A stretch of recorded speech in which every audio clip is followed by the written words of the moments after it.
Part 1. You will hear a woman phoning a friend to get information about a job agency. First, you have some time to look at questions 1 to 5.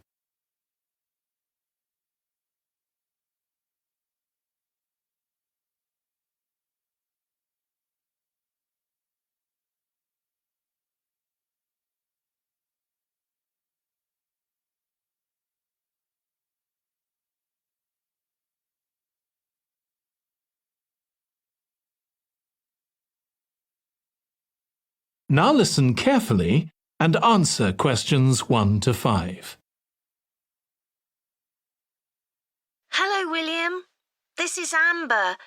You said to phone if I wanted to get more information about the job agency you mentioned. Is now a good time? Hi, Amber. Yes, fine. So the agency I was talking about is called Bankside. They're based in Docklands. I can tell you the address now. 497 East Side. OK, thanks. So is there anyone in particular I should speak to there? The agent I always deal with is called Becky Jameson. Let me write that down. Becky... Jameson. Jameson.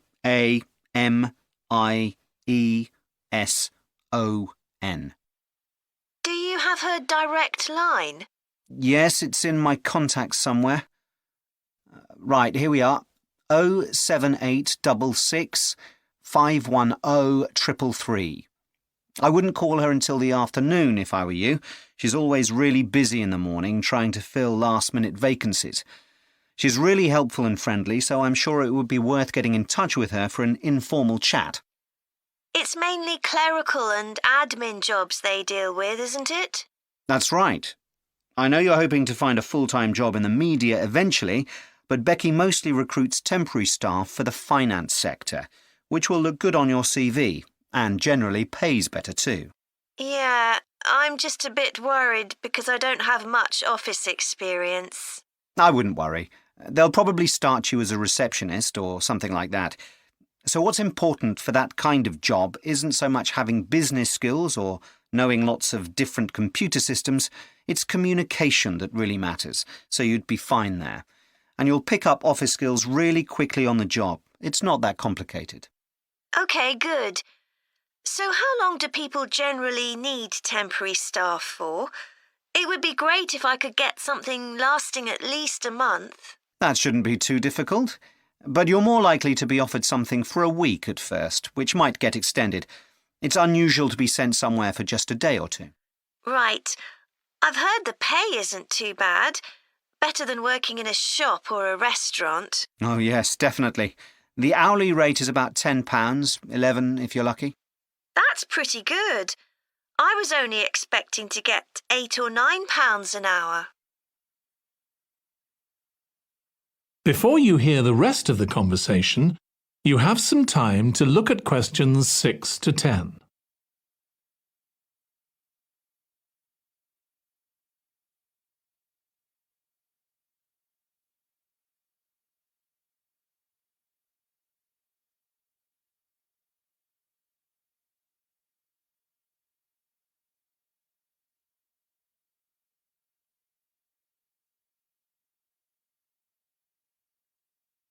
Now listen and answer questions 6 to 10.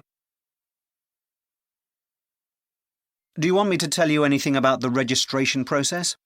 Yes, please. I know you have to have an interview.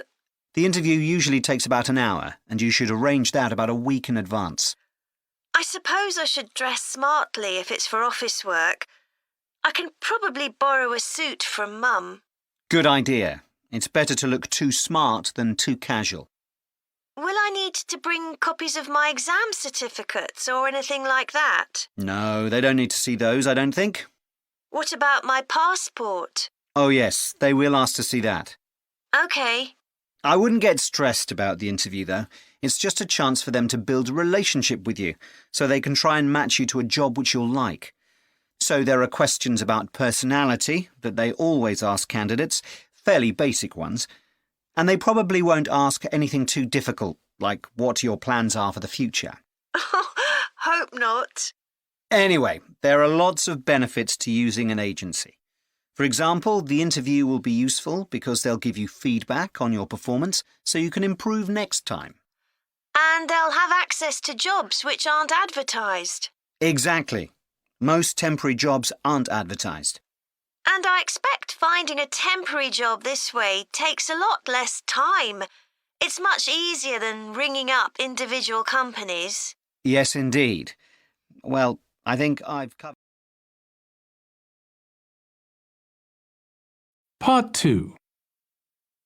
You will hear a woman giving a presentation about a holiday on an island in Britain that her company organises. First, you have some time to look at questions 11 to 14. Good morning. My name's Erica Matthews, and I'm the owner of Matthews Island Holidays, a company set up by my parents. Thank you for coming to this presentation, in which I hope to interest you in what we have to offer. We're a small family-run company, and we believe in the importance of the personal touch. So we don't aim to compete with other companies on the number of customers. What we do is build on our many years' experience, more than almost any other rail holiday company, to ensure we provide perfect holidays in a small number of destinations, which we've got to know extremely well. I'll start with our 6-day Isle of Man holiday. This is a fascinating island in the Irish Sea, with Wales to the south, England to the east, Scotland to the north, and Northern Ireland to the west. Our holiday starts in Heysham, where your tour manager will meet you. Then you'll travel by ferry to the Isle of Man. Some people prefer to fly from Luton instead, and another popular option is to go by train to Liverpool and take a ferry from there.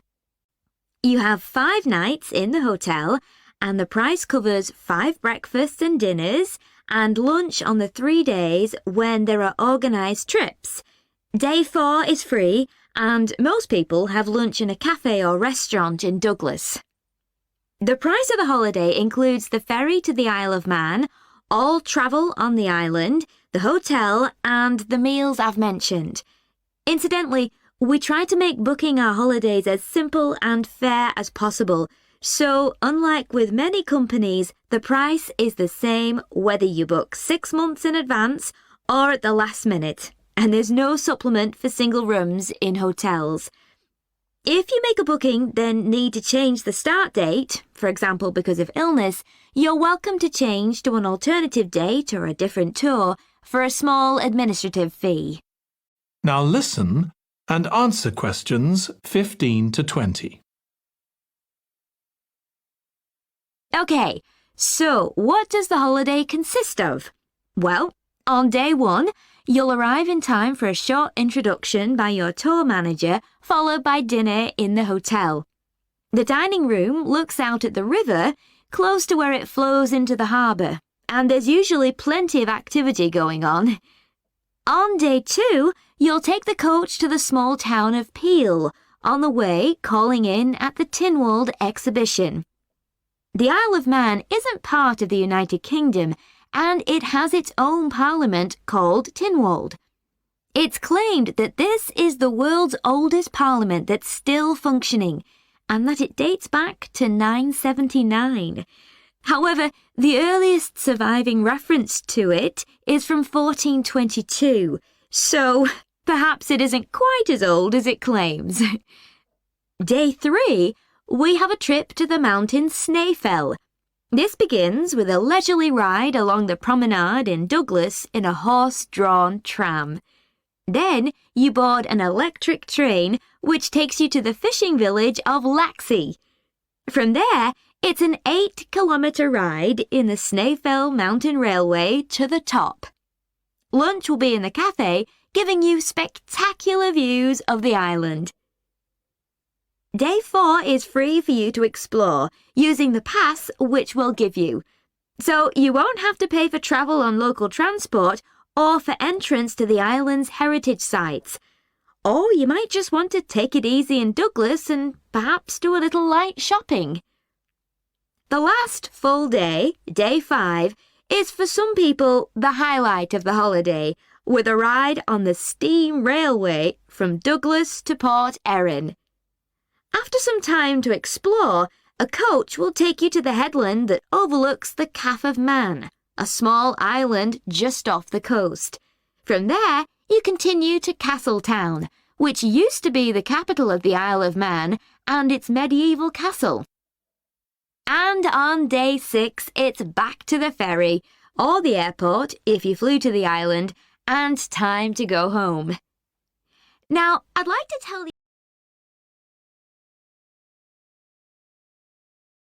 Part 3. You will hear 2 psychology students discussing the effects of the order in which the children in a family are born. First, you have some time to look at questions 21 to 26. Ed, how are you getting on with the reading for our presentation next week? Well, OK, Ruth, but there's so much of it. I know. I hadn't realised birth order was such a popular area of research. But the stuff on birth order and personality is mostly unreliable. From what I've been reading, a lot of the claims about how your position in the family determines certain personality traits are just stereotypes, with no robust evidence to support them. OK, but that's an interesting point. We could start by outlining what previous research has shown. There are studies going back over 100 years. Yeah, so we could just run through some of the typical traits. Like the consensus seems to be that oldest children are generally less well-adjusted because they never get over the arrival of a younger sibling. Right, but on a positive note, some studies claim that they were thought to be good at nurturing. Certainly in the past, when people had large families, they would have been expected to look after the younger ones. There isn't such a clear picture for middle children, but one trait that a lot of the studies mention is that they are easier to get on with than older or younger siblings. Generally eager to please and helpful, although that's certainly not accurate as far as my family goes. My middle brother was a nightmare, always causing fights and envious of whatever I had. As I said, none of this seems to relate to my own experience. I'm the youngest in my family, and I don't recognise myself in any of the studies I've read about. I'm supposed to have been a sociable and confident child who made friends easily, but I was actually terribly shy. Really? That's funny. There have been hundreds of studies on twins, but mostly about nurture versus nature. There was one on personality which said that a twin is likely to be quite shy in social situations because they always have their twin around to depend on for support. My cousins were like that when they were small. They were only interested in each other and found it hard to engage with other kids. They're fine now, though. Only children have had a really bad press. A lot of studies have branded them as loners who think the world revolves around them because they've never had to fight for their parents' attention. That does seem a bit harsh. One category I hadn't considered before was children with much older siblings. A couple of studies mentioned that these children grow up more quickly and are expected to do basic things for themselves, like getting dressed. I can see how that might be true, although I expect they're sometimes the exact opposite, playing the baby role and clamouring for special treatment. Now listen and answer questions 27 to 30. What was the problem with most of these studies, do you think? I think it was because, in a lot of cases, data was collected from only one sibling per family, who rated him or herself and his or her siblings at the same time. Some of the old research into the relationship between birth order and academic achievement has been proved to be accurate, though. Performances in intelligence tests declined slightly from the eldest child to his or her younger siblings. This has been proved in lots of recent studies. Yes, although what many of them didn't take into consideration was family size. The more siblings there are, the likelier the family is to have a low socio-economic status, which can also account for differences between siblings in academic performance. The oldest boy might be given more opportunities than his younger sisters, for example. Exactly. But the main reason for the marginally higher academic performance of oldest children is quite surprising, I think. It's not only that they benefit intellectually from extra attention at a young age, which is what I would have expected. It's that they benefit from being teachers for their younger siblings by verbalising processes. Right. And this gives them status and confidence, which again contributes in a small way to better performance. So, would you say sibling rivalry has been a useful thing for you? I think so. My younger brother was incredibly annoying, and we fought a lot. But I think this has made me a stronger person. I know how to defend myself. We had some terrible arguments, and I would have died rather than apologise to him. But we had to put up with each other, and most of the time we coexisted amicably enough. Yes, my situation was pretty similar. But I don't think having two older brothers made me any less selfish. I was never prepared to let my brothers use any of my stuff. That's perfectly normal, whereas sometimes...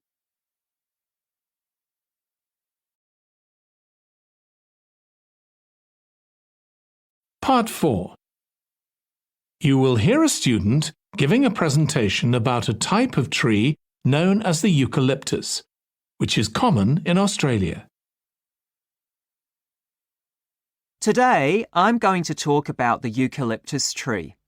This is a very common tree here in Australia, where it's also sometimes called the gum tree.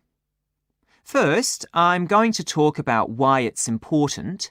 Then I'm going to describe some problems it faces at present. Right, well, the eucalyptus tree is an important tree for lots of reasons.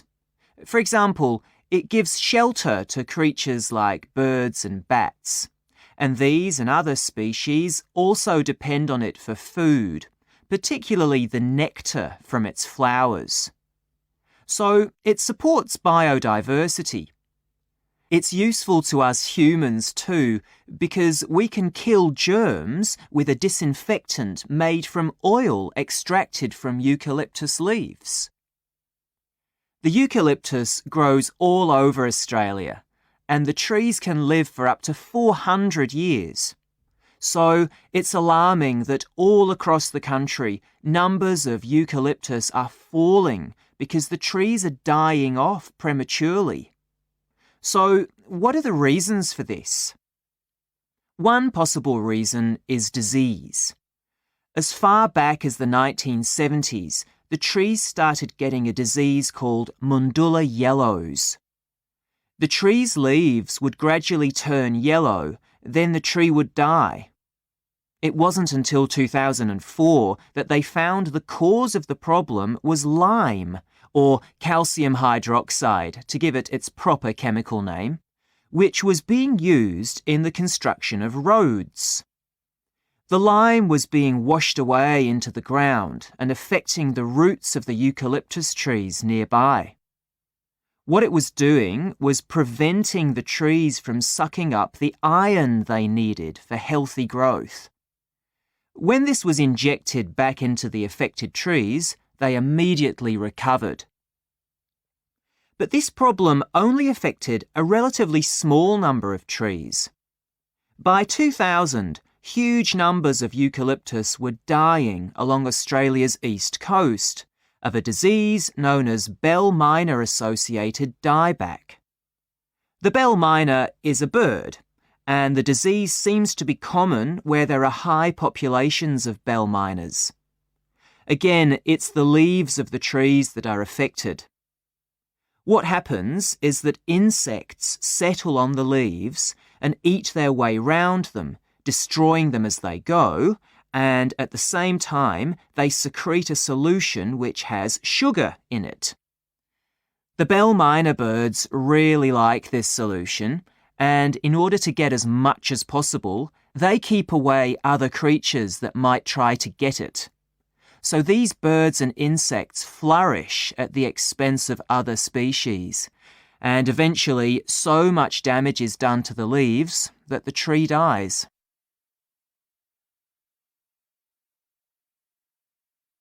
But experts say that trees can start looking sick before any sign of bell minor-associated dieback. So it looks as if the problem might have another explanation. One possibility is that it's to do with the huge bushfires that we have in Australia. A theory proposed over 40 years ago by ecologist William Jackson is that the frequency of bushfires in a particular region affects the type of vegetation that grows there. If there are very frequent bushfires in a region, this encourages grass to grow afterwards, while if the bushfires are rather less frequent, this results in the growth of eucalyptus forests. So why is this?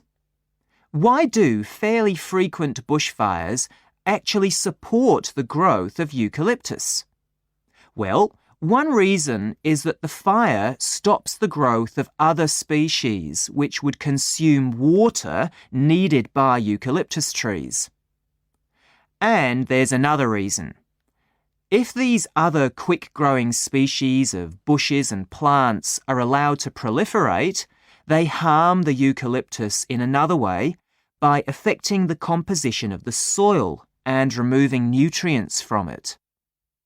So some bushfires are actually essential for the eucalyptus to survive as long as they are not too frequent. In fact, there's evidence that Australia's Indigenous people practiced regular burning of bushland for thousands of years before the arrival of the Europeans. But since Europeans arrived on the continent, the number of bushfires has been strictly controlled. Now, scientists believe that this reduced frequency of bushfires to low levels has led to what's known as dry rainforest, which seems an odd name as usually we associate tropical rainforest with wet conditions.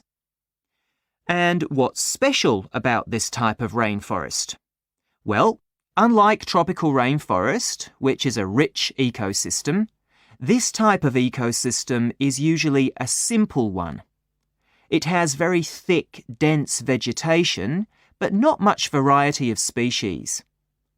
The vegetation provides lots of shade, so one species that does find it ideal is the bell miner bird, which builds its nests in the undergrowth there. But again, that's not helpful for the eucalyptus tree.